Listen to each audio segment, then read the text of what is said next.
অনেকদিন ধরেই ভাবছিলাম বাড়িতে কতগুলো গাছ লাগাবো, কিন্তু কোনোভাবে আর হয়ে উঠছিল না। প্রতি সপ্তাহে কিছু না কিছু কাজ পড়েই যাচ্ছিল। তো আজকে ফাইনালি আমি গিয়েছিলাম গাছ কিনতে। তো আমাদের এখানে প্রতি মঙ্গলবার করে গাছ আসে, আর এখানে প্রচুর রকমের ভ্যারাইটি আছে, কোনটা ছেড়ে কোনটা নেব। যেরকম গোলাপ, সেরকম গেঁদা, জবা, অনেক ধরনের গাছ আছে। শুধুমাত্র ফুল গাছ না, এখানে ইনডোর প্ল্যান্টও পাওয়া যায়। তো আমি এখানে একটা লঙ্কা গাছ দেখছিলাম, বাট নিইনি, লঙ্কার চারা নিয়েছিলাম। আমার দাদু বেঁচে থাকতে দাদুই সমস্ত গাছের যত্ন করতো, কিন্তু দাদু মারা যাওয়ার পর আর গাছগুলোর যত্ন করা হয়নি, সেই জন্য গাছগুলো মরেও গিয়েছে। আর সেই জন্যই ভাবলাম নতুন কটা গাছ নিয়ে এসে লাগাই। তো সব ধরনের ফুল নিলে চলবে না, আমাদের এখানে আবার হনুমান আছে, এসে সব ফুলগুলো খেয়ে চলে যাবে, তখন খুব কষ্ট হয়। তো দেখো আমি এতগুলো গাছ কিনে নিয়ে চলে এসেছি, মোটামুটি যে কটা পছন্দ হয়েছে।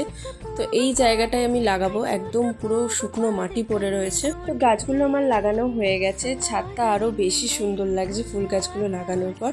তো তোমাদের ভিডিওটা কেমন লাগলো জানিও, আর ভালো লাগলে লাইক, কমেন্ট অ্যান্ড সাবস্ক্রাইব করে দিও। বাই।